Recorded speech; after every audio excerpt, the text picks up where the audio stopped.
구원의 은혜도 기억하고 오곡백화 주신 것도 기억하고 광야 생활 지켜주신 것도 기억하고 보호해 주신 것도 기억하고 그래서 하나님의 은혜를 잊지 말라고 절기를 주신 거예요. 절기는 그냥 하루 그냥 먹고 마시고 놀라고 주신 것이 아니라 잊지 말으라고 주신 거예요. 할렐루야. 우리의 약점이 뭔지 아십니까? 우리의 약점은요, 만사가 잘 되면 그냥 내가 잘한 것 같아갖고 기분이 상당히 좋고요. 뭐가 안 되면은요, 너 때문에 그런 것 같다라고 하는 탓을 우리가 여러분 많이 돌려요. 그건 사실 영적인 병입니다. 영적인 병. 그래서 힘들고 어렵다고 해갖고요, 여러분 하나님 안 계신 것처럼 좌절하고 낙심하고, 여러분 그래요. 믿음이 떨어져가지고 꼭 세상 삶을 다 산 사람처럼 그렇게 지새울 때가 여러분 있습니다.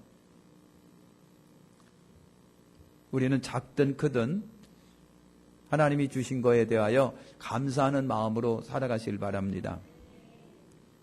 양돈하는 집사님이 계셨습니다.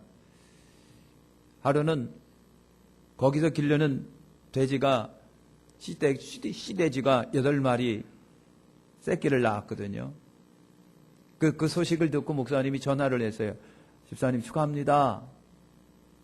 그랬어요. 그랬더니 집사님이 전화를 받으면서 시큰둥하게 겨우 8마리 갖고요. 옆집에는요 12마리 났어요. 그러는 거예요.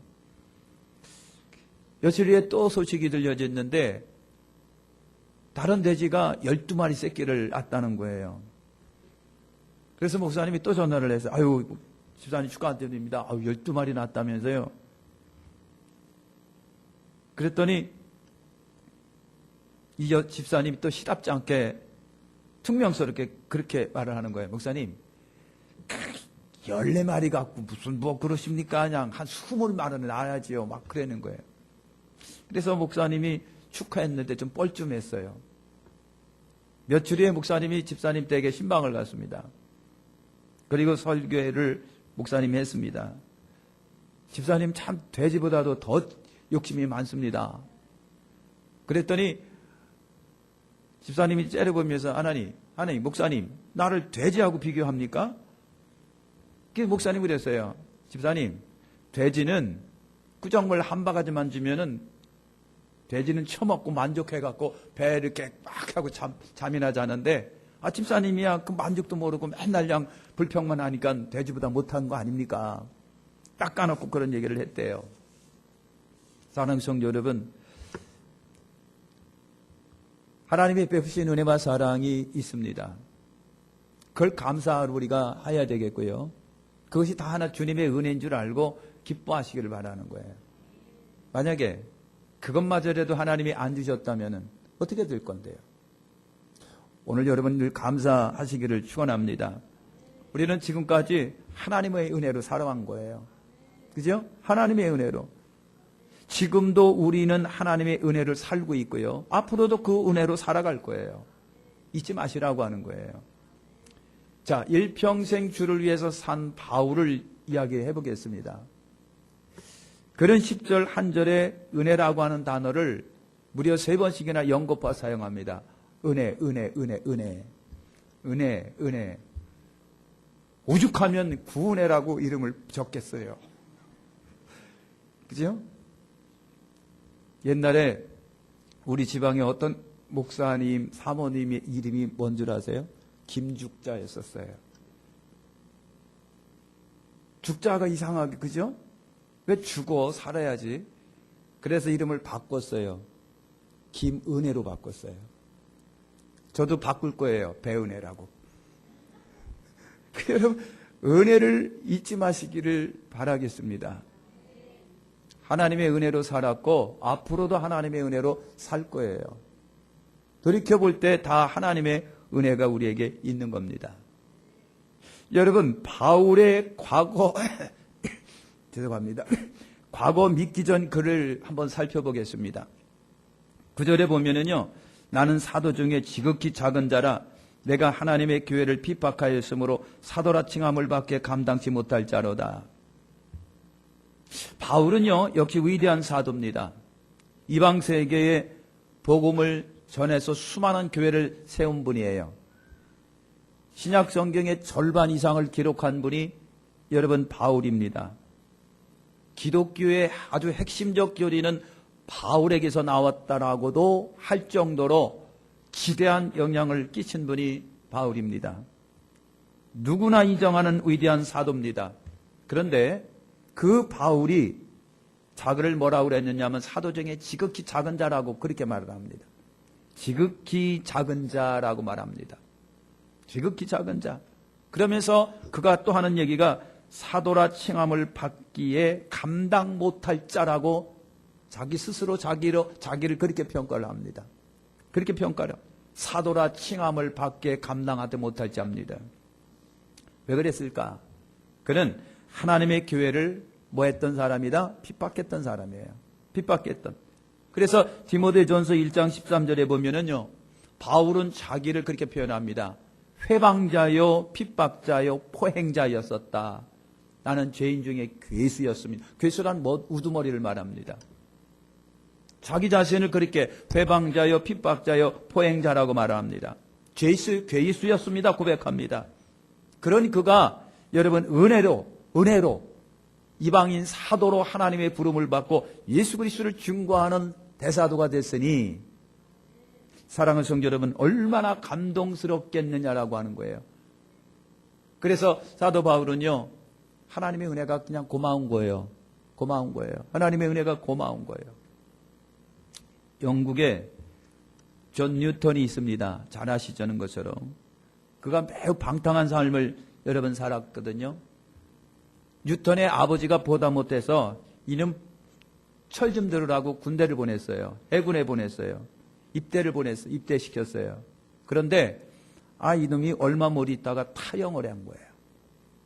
그래갖고 막 찾으러 도려당해갖고 체포당해가지고요. 얼마나 의도 터졌는지 영청에 갔다가 여러분 나왔어요. 근데 조금도 뉘우치지 않는 거예요. 조금도 뉘우치지 않아요. 그래서 특단의 조치로다가 존 뉴턴을 갖다가 아프리카 노예선에 선원으로 들여보냈어요. 너희는 선원이 돼갖고 한번 고생 좀 해라. 사람 되게. 그래서 존 뉴턴이요, 노예 상인들과 함께 어울리면서 처절하게 비참한 노예처럼 생활을 하다가 이제 나왔어요. 나와가지고 존 뉴턴이 아버지 나 사업합니다 해갖고 사업 시작한 것이 뭐냐면 노예 선장이 된 거예요. 그래서 아프리카를 다니면서 노예를 여러분 잡아다가 팔아먹는 노예 선장이 됐어요. 쉽게 말하면 노예 사냥꾼이 된 거예요. 얼마나 신나게 돈을 벌었는지 모르고요. 노예를 갖다가 정말 쥐잡듯 하면서 아주 악명 높은 노예 선장이 여러 번 됐는데 잘 나가다가 어느 날 폭풍을 만났습니다. 광풍을 만나가고 바닷속에서 거의 죽다시피 하면서 그가 하나님을 만납니다. 우리 주님을 그때 여러 번 만납니다. 철저하게 깨지고 나중에 여러 번 목사가 됐습니다. 그러면서 생각을 해보니까 도적놈 중에 도적, 나쁜 놈 중에 나쁜 놈, 살인자 중에 살인자, 나쁜 놈 중에 최고 나쁜 놈이 나를 하나님이 불러가지고 깨닫게 해주셔가지고 목사 되게 만들어주셨으니 얼마나 고맙고 감사하냐고요. 굉장히 너무 고맙고 감사하잖아요. 어메이징 그레이스, 놀라우신 주님의 은혜, 나 같은 죄인 살리신 그 은혜 놀라와 잃었던 생명 찾았고 광명을 얻었네. 그가 뉴턴이 지은 거예요. 얼마나 고맙고 감사한지요.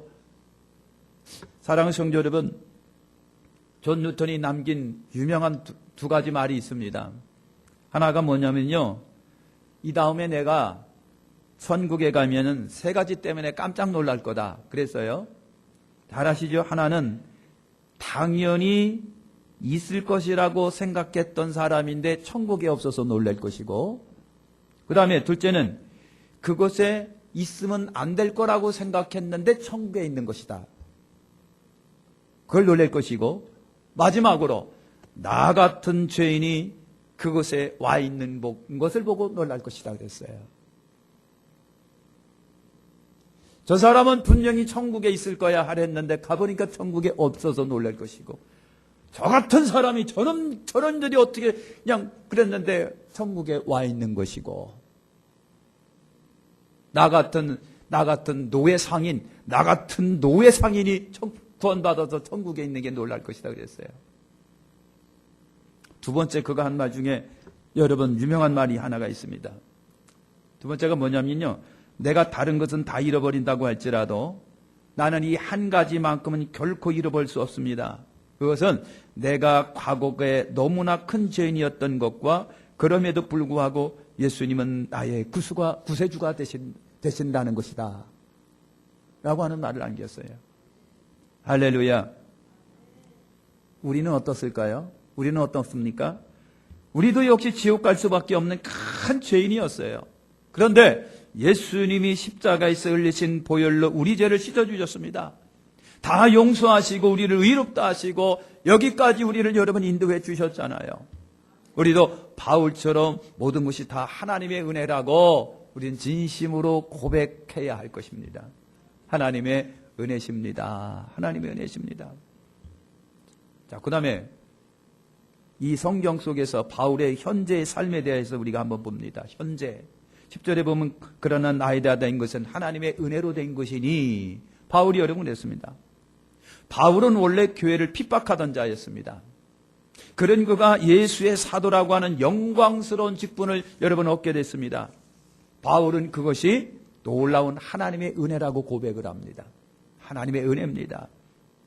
자, 고린도전서 15장은 우리가 잘 알고 있는 부활의 장이라고 하죠. 부활의 장. 8절에 자신이 직접 부활하신 예수님을 목격했다라고 그렇게 고백을 합니다. 맨 나중에 만삭되지 못한 나 같은 자도 내게 보이셨느니라. 학자들 속에는요, 바울이 과연 살아생전에 예수님을 만났을까라고 하는 의심을 품는 사람이 굉장히 많습니다. 바울과 여러분 베드로단과 다른 사도들은 전부 다 생생하게 살아계신 예수님, 그 예수님을 여러분 만나기도 하고 같이 음식을 먹기도 하고 같이 예수님을 부둥켜 안기도 하고 그 말씀을 직접 귀로 딱 듣고 그랬는데, 과연 바울은 그 살아생전 예수님을 봤을까라는 의심을 갖습니다. 그런데 성경에서는요, 그럼에도 불구하고 바울이 3번 예수님을 만났다라고 증거하고 있습니다. 여러분 사도행전 9장에 보니까 그리스도인들을 잡게 다메섹으로 가다가 빛 가운데 주님을 만납니다. 눈이 멀었습니다. 빛 가운데 내가 그렇게 핍박했던 예수님이 빛 가운데 나타나는 것을 경험을 합니다. 사도행전 18장에 보면 바울이 고린도에서 환상 가운데 주님을 만납니다. 바울아 두려워하지 말며 잠잠하지 말라. 내가 너와 함께 있음에 너를 대적하여 해롭게 할 자가 없을 것이니 성중에 내 백성이 많음이라 하시더라. 여러분 그랬습니다. 그러더라. 고린도에서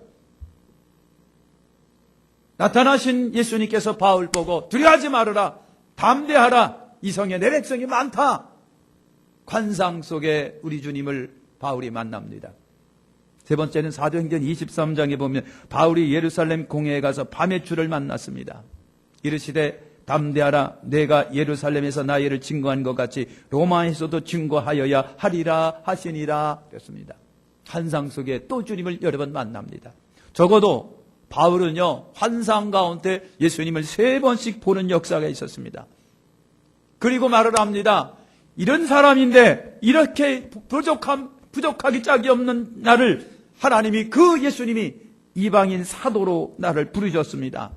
감히 나에게 정말 사도로 부르셨으니 바울은 그 은혜가 굉장히 크다라고 하는 얘기예요. 감히 나 같은 자를 하나님이 사도로 부르셨습니다. 사랑하는 성도 여러분, 우리 역시 많은 사명과 직분은 전적으로 하나님의 은혜로 된 겁니다. 그죠? 하나님의 은혜로 된 거예요. 예수로 말미암아 하나님의 자녀가 되고 주님의 몸된 성전으로 재직으로 세우셨고 존귀하신 하나님 앞에 올라와 예배하는 것이 작은 일이냐라고 하는 겁니다. 모든 것이 하나님의 은혜로 된 것이잖아요. 지금의 나 된 것은 다 하나님의 은혜입니다. 할렐루야. 우리나라 한국 초기 교회에 잘 아시는 김익두 목사님이 계셨어요. 따라서 합니다. 김익두 목사님이 계셨는데요. 사랑하는 성도 여러분, 이 김익두라고 하는 사람은 만고의 깡패, 그런 깡패가 없었습니다. 깡패 중에 깡패. 아주 그냥 고개를 흔들 정도로 수많은 사람이 익두만 보면 아주 몸서리를 쳐주면서 도망다니게 바꾸고, 하루를 시작할 때에 익두를 안 보는 것이 복이라고 했어요. 얼마나 익두가 아주 그냥 개망난인지 몰라요. 깡패 중에 깡패요. 지나다니다가 여러분 남 호박이 있으면 말뚝을 박아야만 꼭 지나가는 사람이었었고요. 임신한 년이 있으면 배를 걷어차야만 지나갔던 사람이 김익두라고 하는 사람이에요. 온갖 못된 짓을 다 하는 그 다녔던 사람입니다. 그런 그가 바싹 깨져가지고요, 주님을 만났습니다. 얼마나 주님을 만난지는 몰라요. 그러면서 익두가 목사님이 돼가지고요, 시장바닥을 돌아다니면서 자기가 그렇게 괴롭혔던, 상을 엎어버리고 돈 뺏고 저 패고 했었던 그 사람들, 많은 사람 앞에, 여러분, 과거 여러분을 괴롭혔던 나 김익두가 죽었습니다. 그리고 여기 있는 사람은 새롭게 태어나는 김익두입니다. 여러분, 나처럼 예수 믿으세요! 라고 전도하고 다녔습니다. 어떤 아줌마가 저는 거짓말 같아. 그래가지고 시험을 해봤어요. 시험을 했어요. 과연 저가 김익두가 진짜 예수 믿고 개과선천했는지. 그래서 한번 찝쩍거려 봤어요. 그랬더니 김익두가 허허 웃으면서, 옛날 같으면 당신은 나한테 죽었지. 그러나 지금은 아니야. 당신도 예수 믿어. 그렇게 바꿔줬다는 거예요. 할렐루야. 여러분이 그렇게 바꿔줬어요. 그렇게. 사랑하는 성도 여러분도 마찬가지입니다. 나이가 된 것은 역시 하나님의 은혜로 여러분 된 거예요. 이만큼 살고 이렇게 생활하고 이 위치에서 지금 사는 것이 주님의 은혜가 아니면 뭐냐고요. 가만히 생각해 보니까 다 주님의 은혜잖아요. 아슬아슬한 과정도 있었고요. 할렐루야. 그 녹음되면 안 되는데, 하나님 제천에 목욕탕 안 간 것이 얼마나 감사한지 몰라냐. 네? 생각을 해보세요. 끔찍하잖아요. 29명. 참 가신 분들 생각하면 기가 막힙니다만은, 여러분 순간순간에 하나님의 은혜로 우리가 삽니다. 순간 하나님의 은혜로. 그걸 생각을 해볼 때 얼마나 감사한지 몰라요. 그래서 여러분, 1년을 우리에게 주셨는데 다 승리하고 오늘 오신 여러분 감사를 드리면서 하나님의 베푸신 은혜와 사랑을 계속해서 내년에도 이어가시는 여러분 되시기를 축원합니다. 그 다음에 바울의 미래는 어떤가요? 바울은 자기 미래를 어떤 심정으로 살아가기를 바랬을까요? 10절과 11절에 보면, 내게 주신 그의 은혜가 헛되지 아니하여 내가 모든 사도보다 더 많이 수고하였으나 내가 아니 오직 나와 함께 하신 하나님의 은혜로라. 그러므로 내나 저희나 이같이 전파하며 너희도 이같이 믿었느니라.